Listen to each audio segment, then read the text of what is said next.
হাতুড়ি আর পেরেকের শব্দে মুখরিত বাংলা একাডেমি এবং সোহরাওয়ার্দী উদ্যান প্রাঙ্গণ।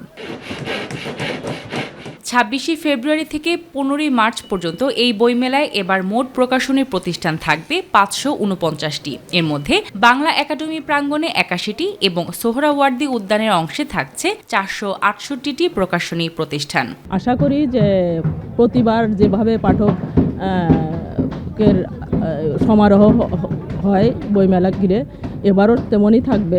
ঈদের কেনাকাটার পাশাপাশি বইমেলাতেও আসবে এবং কিছু বই কিনবে এই আশা রাখছি। রঙের তুলিতে কেউ কেউ সাজাচ্ছেন স্টল। কারিগররা কাজের ফাঁকে বলেন, কাল দুপুরের মধ্যেই সকল স্টল নির্মাণের কাজ সম্পূর্ণ হয়ে যাবে। আজকে আপনার 95% কাজ আশা করি ইনশাল্লাহ হয়ে যাবে, আর 5% যেটা আছে কালকে ১২টা-১টার মধ্যে সব শেষ হয়ে যাবে। আজকের ভিতরে আল্লাহ দিলে শেষ হয়ে যাবে, এটা আমাদের চিন্তা ভাবনা, আমরা শেষ করবো। নির্বাচন এবং রমজান উপলক্ষে বইমেলার দিন তারিখ পরিবর্তন হয়েছে।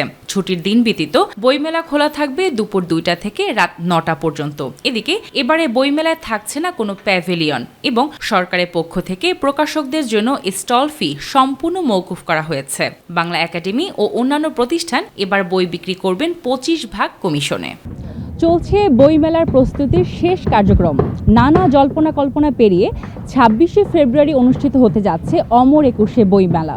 সংশ্লিষ্টদের প্রত্যাশা, হাজারো বাধা পেরিয়ে বইপ্রেমীদের অংশগ্রহণে মুখর হয়ে উঠবে এবারের অমর একুশে বইমেলা।